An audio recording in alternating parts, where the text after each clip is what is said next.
لقيته بناره، راح القبل وهياه ما يقطع اخباره،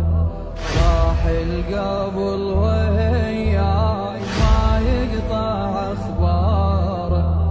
واصل هجر لي